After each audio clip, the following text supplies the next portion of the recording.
नकोस सती जाऊ नकोस. ऐकलं मी त्यांचं, वारंवार त्यांचा मी अनादर करते, त्यांचं ऐकत नाही. आज जर पुन्हा महादेवांच्या समोर गेली तर कोणत्या मुखानं जाणार महादेवांच्या समोर? काय उत्तर देणार भोलेनाथांना? हसतील भोलेनाथ माझ्यावर. सती अगं गेली होतीस ना पित्याच्या घरी यज्ञाला, काय म्हणला तुझा पिता? यज्ञ झाला तुझ्या पित्याचा, काय म्हणली तुझी माता? साडी चोळी खणा नारळानं ओटी भरली तुझ्या आईनं तुझी, मान सन्मान आदर सत्कार भेटला. काय उत्तर देणार भोलेनाथांना मी? नाही नाही, हे अपमानित झालेलं मुख घेऊन आता जगण्याची माझी इच्छा नाही, आणि या शिवनिंदकापासून निर्माण झालेलं हे शरीर देखील धारण करण्याची माझी इच्छा नाही.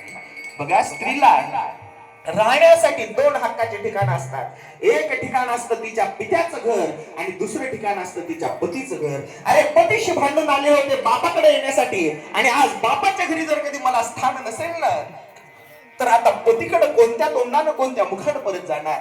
हे शरीर धारण करण्यापेक्षा आणि हा अपमान सहन करत जगण्यापेक्षा मेलेलं बरं, आता मेलेलं बरं. आता जगण्यामध्ये मला रस नाही राहिलेला नाही. नेत्रामधून अश्रू तरळू लागलेले, रडू लागलेली सती संत संत पाऊल टाकत एका यज्ञकुंडाच्या जवळ आलेली आहे. यज्ञकुंडामध्ये अग्नी प्रज्वलित झालेला होता, अग्निज्वाळा आसमंतामध्ये उडत होत्या. सतीने ते नेत्र बंद केलेले. शेवटचं स्मरण भोलेनाथांचं केलं. हे भोलेनाथ, अपराध माझ्या हातने घडला, मी तुमची आज्ञा केली आणि आता त्या आज्ञेची शिक्षा सुद्धा मी भोगायला तयार आहे. भोलेनाथ, तुम्ही करुणाकर आहात, तुम्ही दया सिंधू आहात. या दासीचा शेवटचा प्रणिपात स्वीकार करा, माझे अपराध क्षमा करा भोलेनाथ.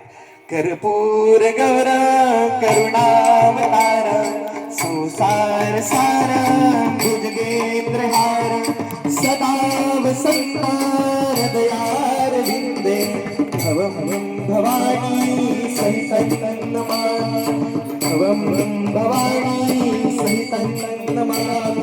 शेवटचा प्रणाम या दासीचा स्वीकार करा भोलेनाथ, क्षमा मागते तुमच्याकडे. आणि स्मरणपती राजांचं करून दुसऱ्याच क्षणी सतीनं यज्ञकुंडामध्ये उडी मारलेली आहे. यज्ञकुंडामध्ये अग्नी प्रज्वलित झालेला होता, बाणनी भडकला गेलेला होता. जळू लागलेली सती, जळू लागलेले सतीचे वस्त्र, जळू लागलेले सतीचे केस, जळू लागलेलं सतीचं शरीर, जळू लागलेली ती दक्षकन्या जेव्हा सती बघितली, देवांमध्ये ऋषीमुनींमध्ये एकच हाहाकार वाजलेला. हा घाबरला, तो घाबरला, हा ओरडू लागला, अरे कोणीतरी वाचवा तिला, तिला बाहेर काढा. अरे भोलेनाथांची प्राणप्रिया सती होती, देवत्याग सतीनं केला, कोणाचं मंगल होणार नाही. अरे प्रजापती दक्ष मूढ झालास तू, अरे ही तुझी कन्या नव्हती, महादेवांची प्रिय पत्नी सती होती. या यज्ञामध्ये सतीनं देहत्याग केला, तुमचं कोणाचं कल्याण होणार नाही. तू तर मरशील प्रजापती, आम्हाला घेऊन मरशील प्रजापती. देवाधिकांना पळता भुई थोडी झालेली आहे. नारदांनी हातामध्ये विडा घेतली, ठावत देवर्षी नारद आज भोलेनाथांना वृत्तांत सांगत आले. त्राहिमाम त्राहिमाम भोलेनाथ त्राहिमाम, अनर्थ घडला भोलेनाथ, अनर्थ घडला. प्रजापती दक्षाने माता सतीची निंदा केली, सती मातेला सहन झाले नाही, मातेला यज्ञकुंडात उडी मारली, देहत्याग केला भोलेनाथ. नेत्रात अश्रू तळले भोलेनाथांच्या. सती सांगत होतं तुला जाऊ नकोस, जाऊ नकोस, जाऊ नकोस, मात्र माझं ऐकलं सती? तू नाही ऐकलंस की? अवज्ञा करून गेली होती पित्याच्या घरी, काय मिळालं सती तुला? उत्तर दे. तुम्हाला सांगू, महादेवांसारखं प्रेम जेवढं महादेवांनी सतीवर केलं तेवढं प्रेमही कोणी करू शकत नाही. नेत्र आकाश तळले सती मला सोडून गेली, माझी सती मला सोडून गेली. भोलेनाथ, प्रजापती दक्षाला माता सतीचा अवमान करू नये. दक्षाचं नाव ऐकलं, तळपायाच्या मस्तकाला गेली महादेवांच्या. रागानं क्रोधानं भूयावृत्त झालेल्या माझ्या सतीच्या नाशाला कारणीभूत ठरलेले सर्व देवता क्रोधाच्या भरामध्ये आपली एक जटा उपटली भोलेनाथांनी. समोर दगडावर जटा पडताक्षणी जटा धुंडली. एका भागामधून 2000 हात असलेला विशालकाय दैत्य वीरभद्र निर्माण झाला, दुसऱ्या जटेच्या भागामधून भद्रकाली निर्माण झाली. हजारो लाखो करोडो भूत प्रेत पिशाच दानवांचं सैन्य निर्माण झालेलं वीरभद्र 2000 हातांमध्ये 2000 अस्त्रशस्त्र धारण करून आज भोलेनाथांना बोलायला लागला. हे मारुती, आज्ञा द्या, कशासाठी माझं आवाहन केलं? समुद्र पिऊन टाकू, पृथ्वीचे करून टाकू, देवाधिकांचा सर्वनाश करू, ब्रह्मांडाची राख रांगोळी करू, आज्ञा द्या भोलेनाथ. सारे ज्या प्रजापती दक्षानं माझ्या सतीचा देह त्यागाला कारणीभूत ठरला, अपमान आमचा केला, शासन कर वीरभद्र. आणि ऐकून घे, या यज्ञामध्ये उपस्थित राहणारा प्रत्येक जण माझा शत्रू आहे. देव असो, दानव असो, मानव असो, ऋषी असो, मुनी असो, यक्ष गंधर्व किन्नर असो, स्त्री असो, पुरुष असो, लहान असो, मोठा असो, प्रत्येकाला शासन कर वीरभद्र. आणि वीरभद्रांना आज्ञा पालन करण्यासाठी दंडन पाऊल आपल्याला दक्ष प्रजापतीच्या यज्ञशाळेकडे प्रस्थान करण्याला प्रारंभ केला. धनाच्या नाडीला जणी तो वायू वीरभद्राचा पाय जेव्हा धरणीवर आदळायचा, धरणी कापेचा फणीवर गळमळला, भूकंप गगन धरणी कंपायमान झालेली, पर्वत शृंखला पडायला लागलेल्या, वृक्ष उन्मळून पडायला लागलेले होते, आकाशामधून रक्ताचा वर्षाव व्हायला लागला, आकाशामधून विंचू साप किडे मुंग्या पडायला लागलेले, सर्वत्र अभद्र अपशकुन व्हायला लागलेले. ओळखलं देवाधिकांनी की संकट आमच्यावर आल्याशिवाय राहणार नाही. तेवढ्यात वीरभद्राचं आगमन यज्ञशाळेमध्ये झालं. तवरी वीरभद्र मागला, एकची कोलाहल माजला आणि सर्व यज्ञशाळेत थैमान घालण्याला शिवगणांनी प्रारंभ केलेला.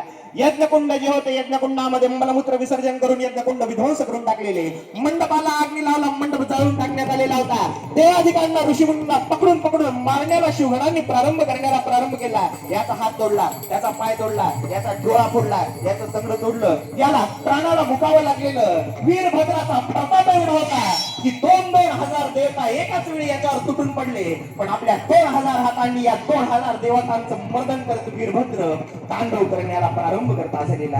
अनेक देवांना शासन केलेलं मात्र शांत झालेला नाही. कुठे तो प्रजापती दक्ष एका यज्ञकुंडाच्या जवळ खाली मान घालून बसलेला प्रजापती जेव्हा बघितला, धावत प्रजापतीच्या जवळ गेलेला वीरभद्र पकडून या शिखा मान पिळवटली. अरे काय म्हणलास? तुझ्या यज्ञामध्ये म्हणे आमच्या भोलेनाथांना स्थान नाही. ऐक प्रजापती, आजपर्यंत असा यज्ञ झाला नाही ज्या यज्ञामध्ये आमच्या महादेवांना स्थान नाही, आणि या नंतर सुद्धा आम्ही शिवगण असा यज्ञ पूर्ण होऊ देणार नाही ज्या यज्ञामध्ये आमच्या भोलेनाथांना स्थान नसेल. अरे तुझा यज्ञ सुद्धा अजून पूर्ण झालेला नाही ना, तुझ्या यज्ञाची सुद्धा पूर्णाहुती बाकी ना. मी करेल तुझ्या यज्ञाची पूर्णाहुती, मी देईल आमच्या भोलेनाथांना आहुती. पकडून या शिखा मान पिळवटली, खडगाव बसल्या गेलं आणि एकाच खावामध्ये दक्ष प्रजापतीचा शिरच्छेद वीरभद्रानं करून मानेमधून गळगळा रक्त वाहायला लागलेलं. मान पकडली, मस्तक पकडलं. यज्ञकुंडाच्या जवळ आलेला वीरभद्र ही आहुती देणार माझ्या भोलेनाथांना. ओम शिवाय नमः स्वाहा, ओम शिवाय इदं नमः. यज्ञकुंडामध्ये प्रजापतीचं छाटलेलं मस्तक फेकून दिलं. यज्ञ विध्वंस करण्यात आलेला होता. महाराज देवता जर्जर झाले, देवता भयभीत झालेले, कसे तरी प्राण मुठीत घेऊन देवता पळाले.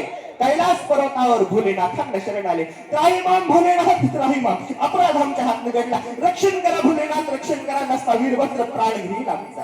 भोलेनाथांच्या नेत्रात अश्रू तरळले. भोलेनाथांनी वीरभद्राला शांत करून, शांत हो वीरभद्र, शांत हो.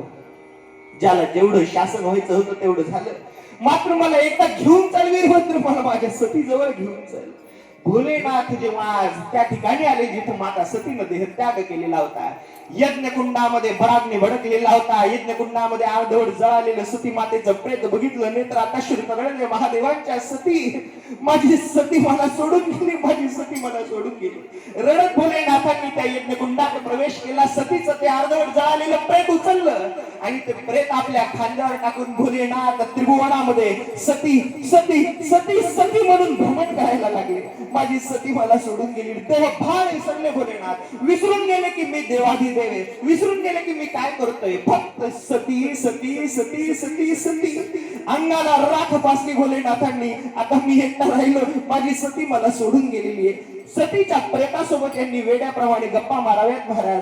सती सती म्हणून मोठ्यानं रडावं. सतीच्या वियोगामध्ये सगळं काही विसरले. अन्न पाण्याचं भान भोलेनाथांना राहिलेलं नाही. दिवस रात्र फक्त सती सती म्हणून विलाप करायला लागले. कधी सतीच्या विरहामध्ये भोलेनाथांनी रडावं